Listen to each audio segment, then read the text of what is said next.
नमस्कार। आज हम इतिहास के पन्ने पलटकर यूरोप के एक ऐसे दौर में चल रहे हैं जब नक्शे सिर्फ कागज पर नहीं बल्कि लोगों के दिलों और दिमागों में भी बदल रहे थे। हाँ, बिल्कुल। सोचिए, एक समय जब हम कौन हैं इस सवाल का जवाब राजा की प्रजा से बदलकर एक राष्ट्र के नागरिक होने लगा था। हम 19वीं सदी में यूरोप में राष्ट्रवाद के ज्वार और खास तौर पर इटली और जर्मनी के एक होने की कहानी समझने की कोशिश करेंगे। बिल्कुल। एक बहुत ही दिलचस्प दौर था ये। हमारे पास जो जानकारी है वो हमें फ्रांसीसी क्रांति की चिंगारी से लेकर बीच में पुरानी ताकतों की इसे बुझाने की कोशिशों तक ले जाती है और फिर दिखाती है कि कैसे इटली और जर्मनी जैसे बिखरे हुए इलाके एक मजबूत राष्ट्र बनकर उभरे। यह सिर्फ तारीखों और लड़ाइयों का लेखा जोखा नहीं है, बल्कि ये आम लोगों की पहचान, उनके अधिकारों और एक साझा भविष्य के सपनों की कहानी है। बेखुरा। और आज हम इसी प्रक्रिया की परतों को खोलेंगे। ये राष्ट्रवाद की भावना आखिर फैली कैसे? वो कौन से नेता थे जिन्होंने इटली और जर्मनी को एक करने का बीड़ा उठाया, और उनके रास्ते, उनके तरीके कितने अलग थे? हाँ, ये जानना जरूरी है। और सबसे अहम, एक राष्ट्र राज्य यानी नेशन स्टेट का मतलब क्या है और ये बनता कैसे है? चलिए इस दिलचस्प सफर को शुरू करते हैं। ये समझना जरूरी है कि राष्ट्रवाद महज एक विचार नहीं था, इसने यूरोप का पूरा राजनीतिक भूगोल हमेशा के लिए बदल दिया। तो कहानी शुरू होती है 1789 की फ्रांसीसी क्रांति से। अक्सर कहा जाता है कि यहीं से आधुनिक राष्ट्रवाद की नींव पड़ी। ऐसा क्या खास हुआ था इस क्रांति में जिसने इतने बड़े बदलाव की शुरुआत की? देखिए, क्रांति से पहले यूरोप में ज्यादातर लोग खुद को किसी राजा या किसी इलाके या अपने धर्म से जोड़कर देखते थे। फ्रांसीसी क्रांति ने पहली बार बड़े पैमाने पर नागरिक यानी सिटीजन की अवधारणा पेश की। नागरिक, हाँ। इसने सामंती विशेषाधिकार खत्म किए, यानी जन्म के आधार पर मिलने वाले खास अधिकार और कानून के सामने बराबरी, मतलब इक्वालिटी बिफोर लॉ, और जनसंप्रभुता। जनसंप्रभुता, हाँ, पॉपुलर सॉवरेनिटी, यानी असली ताकत जनता में है, जैसे विचार सामने रखे। ये उस जमाने के लिए क्रांतिकारी बातें थीं। और ये सिर्फ विचार नहीं थे, इन्हें जमीन पर उतारने के लिए प्रतीक भी गढ़े गए, कुछ सिंबल्स। हाँ, बिल्कुल। जैसे नया तिरंगा झंडा, राष्ट्रगान जो मार्सेलेस था, राष्ट्रीय त्योहार, एक केंद्रीय प्रशासन, सबके लिए एक जैसे कानून। इन सब चीजों ने मिलकर लोगों में एक साझा फ्रांसीसी पहचान का एहसास जगाया। अच्छा। उन्हें लगा कि वे सिर्फ अलग अलग प्रांतों के निवासी नहीं, बल्कि एक राष्ट्र, लपात्री के बेटे बेटियां, लिसित्वाई हैं। ये अपनेपन की भावना ही राष्ट्रवाद की बुनियाद है। फिर नेपोलियन का दौर आया। उन्होंने तो इन विचारों को फ्रांस से बाहर भी फैलाया अपने विजय अभियानों के साथ। हाँ, नेपोलियन ने अपने सिविल कोड या नेपोलियनिक कोड के जरिए कानून के समक्ष समानता और संपत्ति के अधिकार जैसे फ्रांसीसी क्रांति के कई सिद्धांत यूरोप के उन हिस्सों में लागू किए जिन पर उन्होंने कब्जा किया। अच्छा। प्रशासनिक सुधार किए, व्यापार को सुगम बनाया। एक तरह से वो अनजाने में राष्ट्रवाद के दूत बन गए। लेकिन यहाँ एक पेच भी है ना? उनका शासन तो विदेशी शासन भी था। बिल्कुल, यही विडंबना है। जहाँ एक तरफ नेपोलियन के सुधारों ने लोगों को आधुनिक विचारों से परिचित कराया, वहीं दूसरी तरफ उनके बाहरी शासन ने स्थानीय लोगों में अपनेपन और स्वतंत्रता की भावना को और मजबूत किया। हाँ, ये तो होता ही है। उन्हें लगा कि हम पर कोई बाहर वाला क्यों राज करे। इसी प्रतिरोध से इटली और जर्मनी जैसे इलाकों में भी राष्ट्रीय चेतना जागृत हुई। तो नेपोलियन ने राष्ट्रवाद फैलाया भी और अनजाने में उसके खिलाफ राष्ट्रवादी प्रतिक्रिया को हवा भी दी। तो नेपोलियन हारे और फिर 1815 में वियना में यूरोप के बड़े नेता मिले, वियना कांग्रेस। इसका मकसद क्या था? क्या वे घड़ी की सुइयां पीछे घुमाना चाहते थे? काफी हद तक यही कोशिश थी। ऑस्ट्रिया के चांसलर मेटरनिक इस बैठक के मुख्य सूत्रधार थे। नेपोलियन युद्धों के बाद यूरोप में शांति और स्थिरता लाना मुख्य लक्ष्य था, लेकिन इसका तरीका था पुरानी व्यवस्था को बहाल करना। पुरानी व्यवस्था मतलब? यानी क्रांति से पहले के राजतंत्रों को वापस लाना, फ्रांस की सीमाओं को सीमित करना और भविष्य में ऐसी क्रांतियों को रोकना। इसे रूढ़िवाद या कंजर्वेटिज्म का दौर कहते हैं। रूढ़िवाद? उन्होंने राष्ट्रवाद और उदारवाद के विचारों को खतरनाक माना, जो उनकी स्थापित सत्ता को चुनौती दे सकते थे। लेकिन क्या इतिहास के पहिए को सचमुच पीछे घुमाया जा सकता है? क्या ये विचार दब गए? दबाने की पूरी कोशिश हुई, सेंसरशिप लगाई गई, गुप्त पुलिस का इस्तेमाल हुआ, लेकिन ये विचार जमीन के नीचे बहने वाली नदी की तरह थे। अच्छा। विश्वविद्यालयों में, गुप्त समितियों में, जैसे कार्बोनारी थी इटली में, लेखकों और कलाकारों के बीच ये पनपते रहे। राष्ट्रवाद और उदारवाद की चिंगारी बुझी नहीं थी, बस राख के नीचे सुलग रही थी। और शायद इसीलिए हमें 1830 और फिर 1848 में दोबारा क्रांतियों की लहरें दिखाई देती हैं। ये सुलगती हुई चिंगारी फिर भड़क उठे। बिल्कुल सही कहा। 1830 और खासकर 1848 की क्रांतियां इसी दबे हुए गुस्से और नई आकांक्षाओं का विस्फोट थीं। फ्रांस से लेकर जर्मनी, इटली, ऑस्ट्रिया, हंगरी तक लोग सड़कों पर आ गए। हर जगह। हाँ, लगभग। उनकी मांगें मिली जुली थी, कहीं संवैधानिक राजतंत्र, कहीं प्रेस की आज़ादी, कहीं किसानों मजदूरों के अधिकार। लेकिन इन सब के पीछे एक मजबूत धारा थी राष्ट्रीय एकता और स्वतंत्रता की। मतलब अपना देश हो। हाँ, लोग चाहते थे कि उनका अपना एक राष्ट्र हो जिसमें उनकी अपनी भाषा और संस्कृति का सम्मान हो और जहां बाहरी ताकतों का दखल न हो। क्या इन क्रांतियों से तुरंत कोई बड़ा बदलाव आया? फौरी तौर पर तात्कालिक रूप से देखें तो ज्यादातर क्रांतियां असफल रहीं। शासकों ने सेना की मदद से इन्हें कुचल दिया, लेकिन इनका दूरगामी महत्व बहुत ज्यादा है। अच्छा, वो कैसे? इन क्रांतियों ने दिखा दिया कि राष्ट्रवाद और उदारवाद अब केवल कुछ पढ़े लिखे लोगों के विचार नहीं रह गए थे, बल्कि ये आम जनता, मध्यम वर्ग, मजदूरों तक पहुंच चुके थे। और इन्होंने इटली और जर्मनी के भविष्य के एकीकरण के लिए जमीन तैयार कर दी। शासकों को भी एहसास हो गया कि अब वे इन भावनाओं को अनदेखा नहीं कर सकते।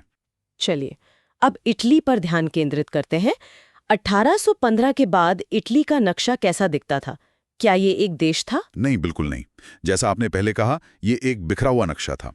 मेटरनिक ने तो इटली को महज एक भौगोलिक अभिव्यक्ति कहा था, मतलब कोई देश नहीं, बस एक जगह। हाँ, सिर्फ एक ज्योग्राफिकल एरिया। उत्तर में लोम्बार्डी और वेनिशिया पर ऑस्ट्रिया का सीधा नियंत्रण था। मध्य इटली में पोप का शासन था, मतलब पेपल स्टेट्स। दक्षिण में नेपल्स और सिसिली, जिसे दो सिसिली का राज्य कहते थे, पर स्पेन के बुरबॉन वंश का शासन था। तो फिर इटालियन शासन कहाँ था? केवल उत्तर पश्चिम में पीडमोंट सार्डिनिया ही एक ऐसा राज्य था जिस पर एक इतालवी राजघराना, हाउस ऑफ सवोय, राज करता था। तो इतने बिखरे हुए इटली को एक करने का सपना किसने देखा और कैसे पूरा किया? इसमें तो कई लोगों का हाथ रहा होगा। हाँ, इटली का एकीकरण किसी एक व्यक्ति या एक तरीके से नहीं हुआ। इसमें तीन मुख्य किरदार उभरकर सामने आते हैं, जिनके रास्ते और सोच अलग थे, लेकिन मंजिल एक थी: इटली को एक करना। समझिए स्टूडेंट्स, ये तीनों नाम बहुत महत्वपूर्ण हैं: Giuseppe Mazzini, Count Camillo di Cavour और जूसेपे गैरिबाल्डी। सबसे पहले मैत्सिनी की बात करते हैं। उन्हें अक्सर इटली की आत्मा या विचारक कहा जाता है। उनका क्या योगदान था? मैत्सिनी एक आदर्शवादी क्रांतिकारी थे। उन्होंने यंग इटली और यंग यूरोप जैसे गुप्त संगठन बनाए, जिनका मकसद था युवाओं में राष्ट्रवाद की भावना जगाना। Secret societies? जी हाँ, उनका सपना था एक एकीकृत लोकतांत्रिक और गणतांत्रिक इटली, यानी बिना राजा के जनता का शासन। उन्होंने 1830 और 1848 की क्रांतियों में सक्रिय भूमिका निभाई, हालांकि वे असफल रहीं। लेकिन फिर उनका योगदान क्या माना जाए? मैत्सिनी का सबसे बड़ा योगदान था इटालियन होने के विचार को एक राजनीतिक और नैतिक मिशन बनाना। उन्होंने लोगों के दिलों में ये विश्वास जगाया कि इटली एक राष्ट्र बन सकता है और उसे बनना चाहिए। वो एक प्रेरणा थे। फिर आते हैं कावूर। ये मैत्सिनी से काफी अलग लगते हैं। इन्हें यथार्थवादी या रियल पॉलिटिक का माहिर माना जाता है। इसका क्या मतलब है? बिल्कुल, कावूर पिडमोंट सार्डिनिया के प्रधानमंत्री थे।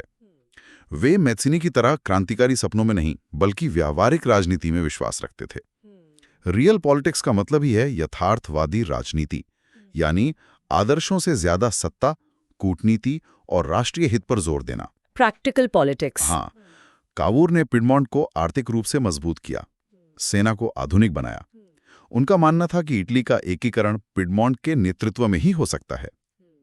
उन्होंने बड़ी चतुराई से फ्रांस के सम्राट नेपोलियन III के साथ गठबंधन किया और 1859 में ऑस्ट्रिया के खिलाफ युद्ध छेड़ दिया। अच्छा, फ्रांस की मदद ली और इस कूटनीति और युद्ध का नतीजा क्या निकला? पिडमोंट फ्रांस गठबंधन ने ऑस्ट्रिया को हरा दिया और पिडमोंट को लोम्बार्डी का इलाका मिल गया। इसके बाद कावूर ने मध्य इटली के राज्यों जैसे टस्कनी, परमा, मोडेना में जनमत संग्रह करवाए। जनमत संग्रह मतलब लोगों से पूछा? हाँ, प्लेबिसाइड्स, जहां लोगों ने पिडमोंट में शामिल होने के पक्ष में वोट दिया। इस तरह कावूर ने कूटनीति और सीमित युद्ध के जरिए उत्तर और मध्य इटली को सफलतापूर्वक जोड़ दिया। 1861 में इटली राज्य की घोषणा हुई, लेकिन दुर्भाग्य से उसी साल कावूर की मृत्यु हो गई। ओ, तो एकीकरण पूरा होने से पहले ही। खैर, तीसरे नायक थे गैरीबाल्डी। उनकी लाल कुर्ती वाली सेना यानी रेड शर्ट्स की कहानियां तो बहुत सुनी हैं। वो इस तस्वीर में कहाँ फिट होते हैं? गैरीबाल्डी एक करिश्माई जननेता और जन्मजात सैनिक थे।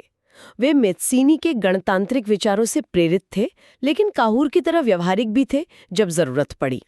1860 में उन्होंने जो किया वो किसी साहसिक कारनामे से कम नहीं था। क्या किया उन्होंने? उन्होंने अपने करीब 1000 स्वयं सेवकों, जिन्हें रेड शर्ट्स कहा जाता था, के साथ दक्षिण इटली में सिसिली पर हमला किया। वहां की जनता के समर्थन से उन्होंने बोरबॉन सेना को हरा दिया और फिर नेपल्स पर भी कब्जा कर लिया। पूरा दक्षिण इटली उनके नियंत्रण में आ गया, 1000 लोगों के साथ। कमाल है। तो क्या गैरीबाल्डी ने अपना अलग राज्य बना लिया? वे चाहते तो ऐसा कर सकते थे, लेकिन यही उनकी महानता दिखती है। उन्होंने समझा कि अगर वे अपना अलग गणराज्य बनाते हैं तो इटली में गृह युद्ध छिड़ सकता है। हाँ, ये तो हो सकता था। इसलिए उन्होंने राष्ट्रीय एकता को अपने गणतांत्रिक आदर्शों से ऊपर रखा और जीते हुए दक्षिणी इलाके पीडमोंट के राजा विक्टर एमानुएल द्वितीय को सौंप दिए। उन्होंने राजा से मिलकर कहा, मैं आपको इटली का राजा भेंट करता हूं। ये इटली के एकीकरण में एक निर्णायक मोड़ था। तो कावूर ने उत्तर मध्य को जोड़ा, गैरीबाल्डी ने दक्षिण को। फिर एकीकरण पूरा कैसे हुआ? अभी भी कुछ हिस्से बाकी थे? हाँ, 1861 में इटली राज्य तो बन गया था। राजधानी ट्यूरिन थी, लेकिन वेनेशिया अभी भी ऑस्ट्रिया के पास था और रोम पर पोप का शासन था, जिसकी रक्षा फ्रांसीसी सेना कर रही थी। ओह, रोम भी नहीं था अभी तक। जी, ये दोनों हिस्से बाद में जुड़े। 1866 में जब प्रशा और ऑस्ट्रिया का युद्ध हुआ तो इटली ने प्रशा का साथ दिया। ऑस्ट्रिया की हार के बाद इटली को वेनेशिया मिल गया। अच्छा। फिर 1870-71 में जब फ्रांस और प्रशा का युद्ध छिड़ा तो फ्रांस को रोम से अपनी सेना हटानी पड़ी। इतालवी सेना ने मौके का फायदा उठाकर रोम पर कब्जा कर लिया और आखिरकार 1871 में रोम को एकीकृत इटली की राजधानी घोषित किया गया। इस तरह इटली का एकीकरण पूरा हुआ, विचारों, कूटनीति और युद्ध का एक मिलाजुला परिणाम। वाकई कमाल की कहानी है। 3 अलग अलग नेता, अलग अलग तरीके और नतीजा एक संयुक्त इटली। अब जर्मनी की तरफ चलते हैं। क्या वहां भी ऐसी ही कहानी थी या कुछ अलग था? जर्मनी की कहानी में समानताएं भी हैं और महत्वपूर्ण अंतर भी। इटली की तरह जर्मनी भी एकीकरण से पहले कई राज्यों, लगभग 39 राज्यों का एक ढीला ढाला संघ था, जर्मन कन्फेडरेशन। इसमें ऑस्ट्रिया का दबदबा था। यहां भी ऑस्ट्रिया? हाँ, लेकिन यहां इटली की तरह 3 प्रमुख चेहरों के बजाय एक व्यक्ति ऑटो वॉन बिस्मार्क का प्रभाव कहीं ज्यादा निर्णायक रहा। और एक और खास बात, यहां राजनीतिक एकीकरण से पहले आर्थिक एकीकरण ने एक अहम भूमिका निभाई। आर्थिक एकीकरण? आप ज़ोलवेराइन की बात कर रहे हैं, वो कस्टम यूनियन? बिल्कुल। 1834 में प्रशा यानी प्रशिया की पहल पर एक सीमा शुल्क संघ, कस्टम्स यूनियन बनाया गया, जिसे ज़ोलवेराइन कहते हैं। धीरे धीरे ज्यादातर जर्मन राज्य इसमें शामिल हो गए। इससे क्या फायदा हुआ? इसने राज्यों के बीच के व्यापारिक अवरोधों जैसे अलग अलग टैक्स, नापतौल के सिस्टम को खत्म कर दिया। इससे व्यापार बढ़ा, अर्थव्यवस्था मजबूत हुई और लोगों व चीजों का आना जाना आसान हुआ। इसने अनजाने में एक साझा जर्मन आर्थिक पहचान बनाई और प्रशा का प्रभाव भी बढ़ाया। यह राजनीतिक एकीकरण की दिशा में एक महत्वपूर्ण कदम था। लेकिन 1848 में तो जर्मनी में भी क्रांति हुई थी।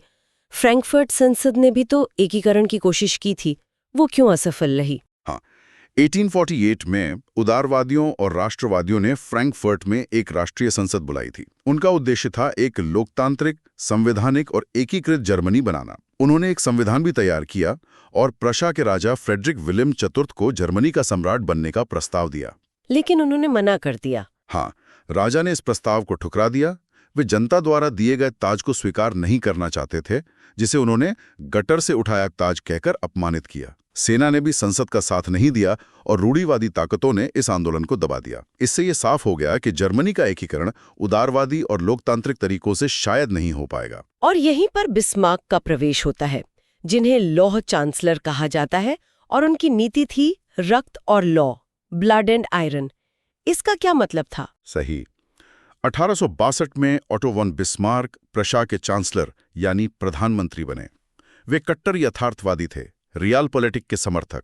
उनका मानना था कि जर्मनी की एकता भाषणों और संसदीय बहसों से नहीं, जैसा 1848 में हुआ, बल्कि प्रशा की सैन्य ताकत और युद्धों से हासिल होगी।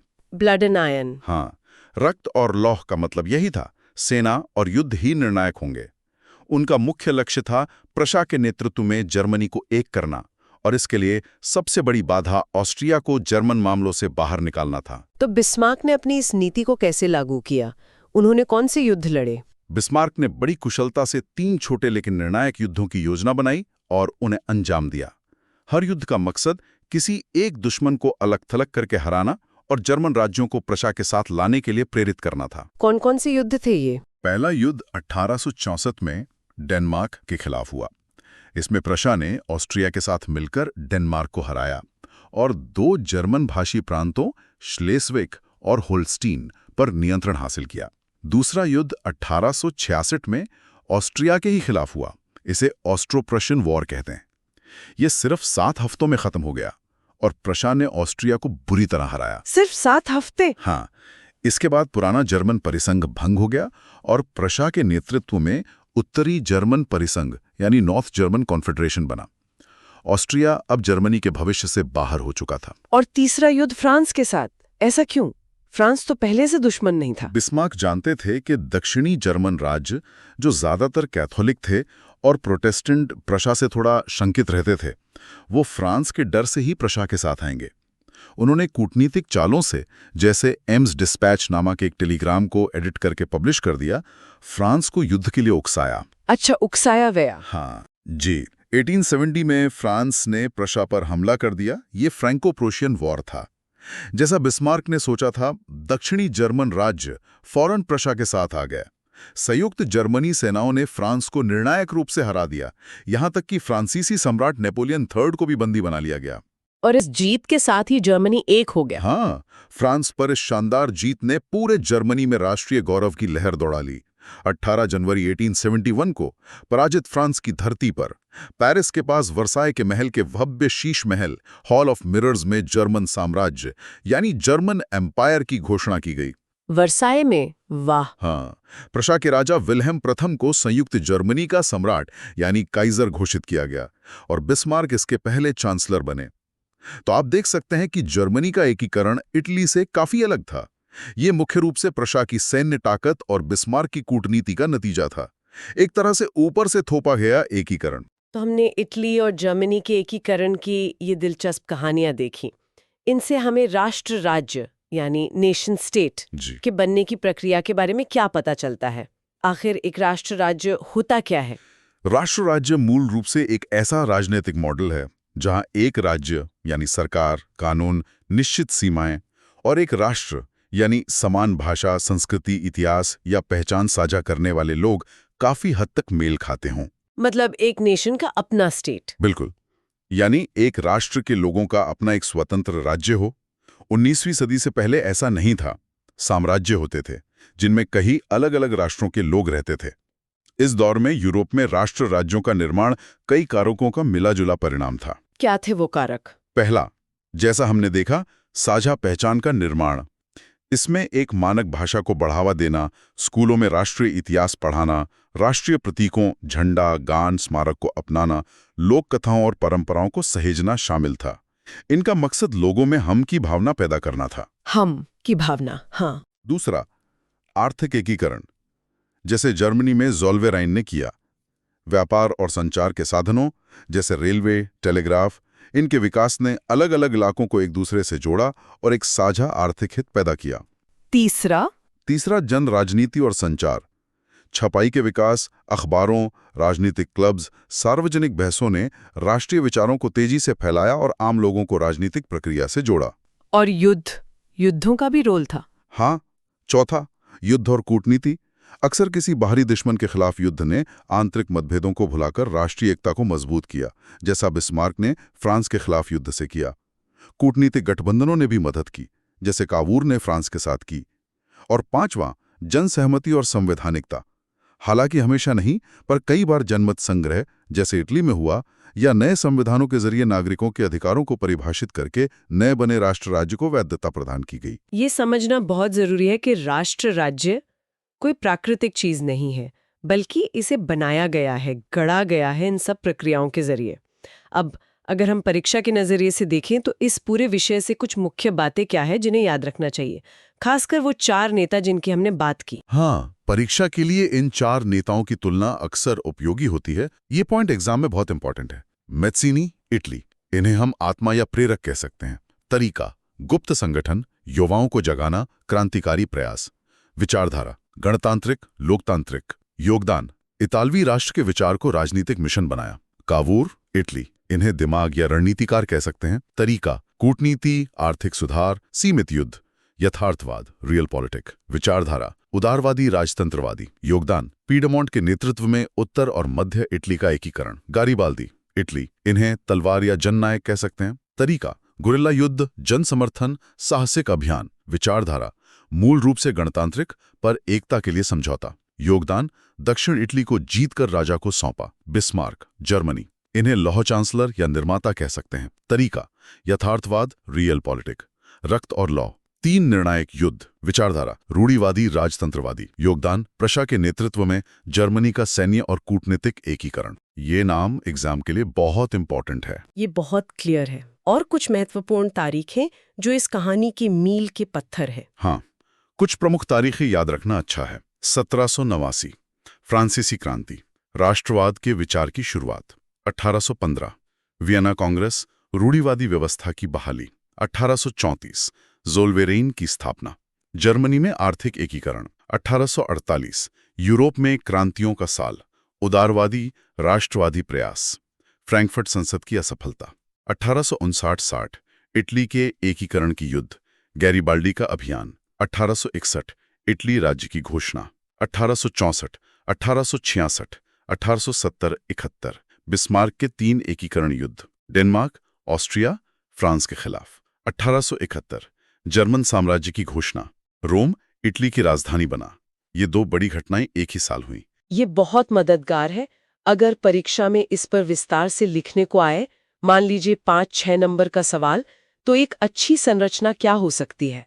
एक तार्किक प्रवाह बनाने के लिए आप शुरुआत फ्रांसीसी क्रांति और नेपोलियन के प्रभाव से कर सकते हैं कि कैसे राष्ट्रवाद के बीज बोए गए। ठीक है। फिर वियना कांग्रेस की प्रतिक्रिया और 1848 की क्रांतियों का जिक्र करें, जो दिखाती हैं कि ये विचार दबे नहीं।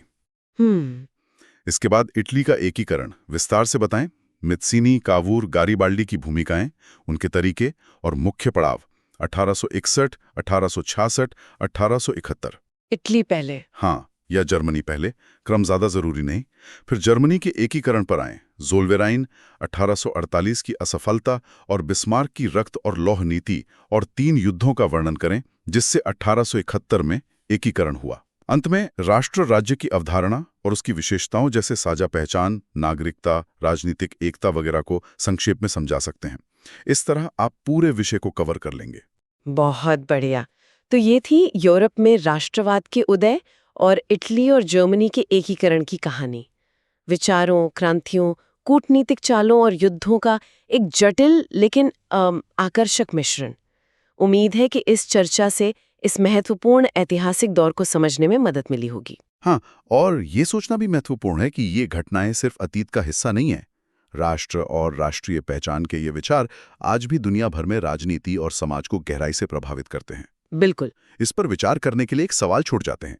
19वीं सदी में बने इन शक्तिशाली राष्ट्र राज्यों ने किस तरह 20वीं सदी के विश्व युद्धों की जमीन तैयार की और फिर बाद में किस तरह इन्हीं राष्ट्रों ने आपसी सहयोग के रास्ते भी खोजे, जैसे कि यूरोपीय संघ। हाँ, ये सोचने वाली बात है। एकीकरण के फायदे तो थे, लेकिन क्या इसकी कोई कीमत भी चुकानी पड़ी? इस पर जरूर सोचिएगा। बिल्कुल। इतिहास हमें हमेशा सोचने पर मजबूर करता है। इसी विचार के साथ आज की चर्चा समाप्त करते हैं। अगली बार फिर मिलेंगे एक और ज्ञानवर्धक विषय के साथ। नमस्कार। नमस्कार।